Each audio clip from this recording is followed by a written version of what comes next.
tine case atinayo panapa. Right? Pane the accused, pane the plaintiff, pane uyewo tine mapurisa nemapostori. Ari kuclaima kuti vakaona zvinhu zvese zvichiitika. Madokwana. Unakazi mudhara iri kuya rakapfeka zikusini rinenge rankizha boy here iyi. Apa sini yacho vakaonda ka. Haitaipi mudhara inogona kana kuenda nemhepo. Oda uko. Pana ari kuda kutaura here uko. Muno hamusumba menyu mamunoita zvamunoda mazvinzwa ka. Akusi kumadhunduru kwenyu nana sekuru Jeremiah uko. Kwamunoti afunga kutaura, right? Iwo mupurisa uya umira apa tuone. Yes, your majesty. Apa kapa ndikuda kuti mufambire nyaya inema zvanditika. Ine ndikuda kuti muvaradze kuti isusu tisu vanhu vachona handiti. Then mubva maratidza kuti gwara remusangano futi. Young man, mumachambers anaya hamusime musangano wanzwaka. It's a judiciary court ine. Haisi kangaroo court dzenyu dzokunana mutoko uko. Aiwa baka mune wajaji. Mutoko kutodini kwacho. Masiya kana dzimwe nzvimbo dzokuenzanisa nadzo chere. Masvingo iriyo wani kana mutare iriyo wani madi kuti mutare. Ai. Nhasi ndaona ndavharira vanhu vakawanda sterek mukoti munomu. Nekuti dzungu racho ramukuita ka. Ndati nyararai man. Silence in court. Iwe mupurisa ndati koti yangu haisi kangaroo court. Wanzwaka? These are judiciary chambers. Let me help you about your majesty. These fellas, they're not still chambers, but they're still frogs. Nyarara man, usataure zvisina musoro man. Nhasi zvangu ini. Right, ndikuda kuti macomplainants aripo vakabirwa uri mawitness vauye vataure zvese zvakaona zvichiitika. Futi musanyebere koti ine handitika. Nekuti mukanyeba ndokuendesai kujeri mese. Okay. Ini ndinonzi Rege. Ndinobva kuAustralia. Ndakatoburukawo ndege, I think that was the last week. Pandagara kuAustralia ka. Munongozivawo ka pakatanga COVID pai. The Australian government yaitipa $1,000 Australian per each person. So one of the days tiri kutoenda hedu kubeach ka with my friend. Anova iye mwana wameya weku Melbourne. Young man, haikona kuti tiranganodza tsuro nagudo wanzwaka. Cut to the chase. Isusu mukoti muno matina basa kuti wakabva kuAustralia here kana kuti wakabva kuUK.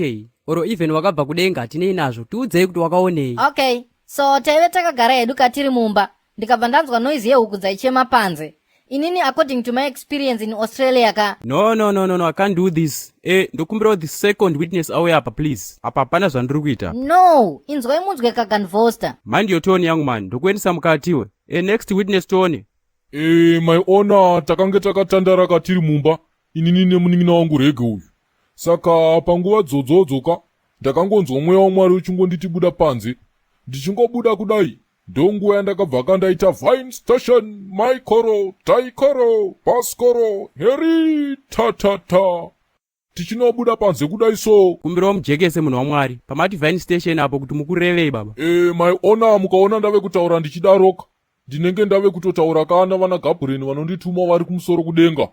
Saka mweya wakandiudza kuti ndakuzumbure huku kakune mahwana ariko ikoko. No. Donderanya nditika. Aiwa kababa makarwa. Musandivhiringe please. Imbaba yekumasove tombogarai pasi. Vanhu mukutamba nenguva yangu mimi. Mupurisa wati wakange uripo paitika zvese izvi. Explain to what happened. Yeah, right. Tikange takatogara hedu mumba chini varumama tichitandara paipai. Ndobva tanzwa huku kuchema paipai. Ndobva tabuda katienda kunotarisa kuti takatovhinika nematochi. Ndobva takaona this ritumenika achizama kuda kutotiza kubuda akabata huku. Okay, I hear you. Saka baba maita. I catch this ritufera. I ask her, why did you steal frog? How come you come our area is steal frog? I beat a big head. Okay, that's enough. Saka makabata this young man achiedza kupoya fence handiti. So this other man ane rasta uyo makazomsungirei. Uyikoyo, atozikana mumaraini mese kuti Mbavha yehuku. Ende ngamukona kuti vendekero araina rero. Akatorwa nevanhu bhuza angaba huku nobva aine huku pa next door. Nobva bvunzwa kuti ukuite ine huku yerkanzei ndakada kuisanitize. Iwe chikombera. How come to you? How can you nai? Hayo futseke mani get away mudhara wazvinzwaka.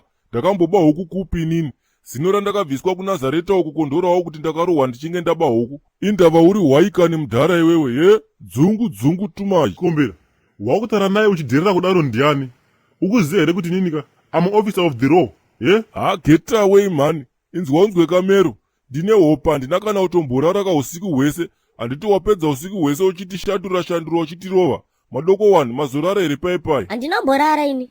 Vajaji yenyuka ava vane heti yechipurisa avo vane muromo mombo unenge wegarwe vakauya musiwo mateve takarara nezuro vakatanga kutirova vachitsika musoro. That's so wrong. Vanhu vakasungwa varove baba manzwaka. Manga muchiroverei vasungwa ava? Vakanga vachinditswinya vachitanzi iwe baba wako akantorera musikana wandaidana nayo kwamutoko ainzi Poriketi hanzi I want to fix you. Iwe ritu man.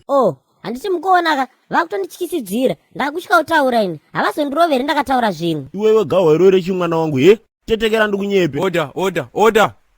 Hatisana ndambosangana zvakadai somukoti mangu inini. Ko wimbrasta uyu arikwana papi panyaya iyi? chikombera kauya imbavha bvunza kana sibhineju. ya ichokwadi ichocho. Isu takatongoona kakuti oshazuyu kauyu hapana paifa akakwanisa kuronga kuya kuzomonya mabhurera ari ega ka. Saka takangoona zvakakodzera kakuti titi chikombera ka ndiye akamutuma. Ende panguva dzatakaenda kakumba kwemwana uyu kauyu takabva tatosvika chikombera ariko.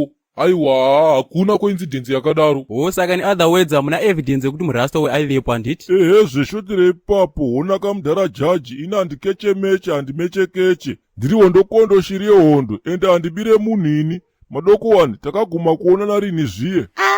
Kudhara ikoko pane madhezi andayamwa mukaka so I think makamboya kumba makatora namama wangu so makawapa mabhanana muchiti vandipe vakati hava kumadya iwe ndozomwandira kumukaka ndopandakapedzisira kukuona ipapo. Munonzani? Muri mushona? Munombobva kupi mimi? Mazviona kamudhara jaji kuti ndina madoko wani kudhara takaonana. Okay, iwe young man waitei muyadhi yevaruma? aiba hukuzve bvunza yakavarumava. Kuba huku dzipi? Ndakareva nama dzamudhara wangu dzekwamutoko saka ndikuita problem yekufamba ndichita chadzimira ndokonotokotsera ndichifamba. Saka dhero ndatozvendera hangu kwamai Moze. Iwe amai Moze kutodinikowo iwe nyongono yako wazwaka tetekera ndikunyepa oshomori kuribe munhu anozi mai Mozeba wazwaka. Imbabai munyararai mozotaura kana paya munhu anotranslate language yamukutaurai ainzwike. Young man saka wati wakapinda sehemu yadhi mababa. Ndo yachoka iyoyo.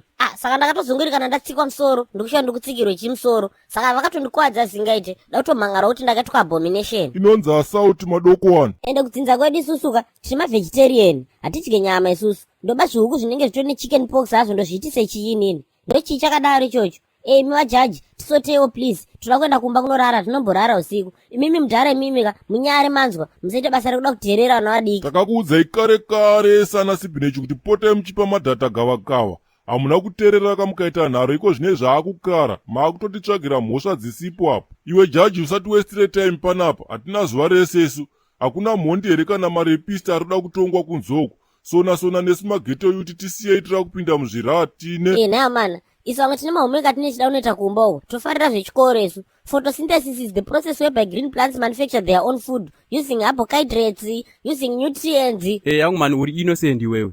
Nyaya yapera iyi. The court is adjourned. Seko muchiuya nenyaya isina umbowe mimba napa musatipedzere nguva panapa. Next Jason Mbavha pinda toni havana gumbura dzokerai kuremand mozouya mangwana.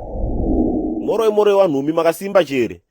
Ndauwe wariseko wapweriona imwe wanhumi aiwa inotiriyo isu tondoitawo mutowa wena kumwe kunyoro kumwe kukukutu kumwe kunobungiwa huni kumwe kunogumiwa urimbo hodosi kumwe kuchena kumwe kutema asi chadosa chibodzi kurisewo kumabasa yona yewanhumi kwedu unoti kundochemano sapoti yenyu wanhumi ndikukumbiritsa wanhumi mpote mchisheka mumavhidhiyo eduya aoniwo nevanhu vakawanditsa. Saka kana mchindiditsa semadira ndinokuitai naye wanhumi ndokumbirawo kamunai kuti vhidhiyo yese yomunenge maona mosheya kamunai maadvhetiyo ndokumbira musajambeba maadvheti warungu ndoipo inini nochikombera tinoboya mari yokotengera wazukuru tinonaka. Kana muri wekuyoutube kwawanhumi ndokumbiritsa musubscribe kamu tite wazhinji tite kana miriyoni takawanda hatizobeba mafurogo wanhu kumaarea awo.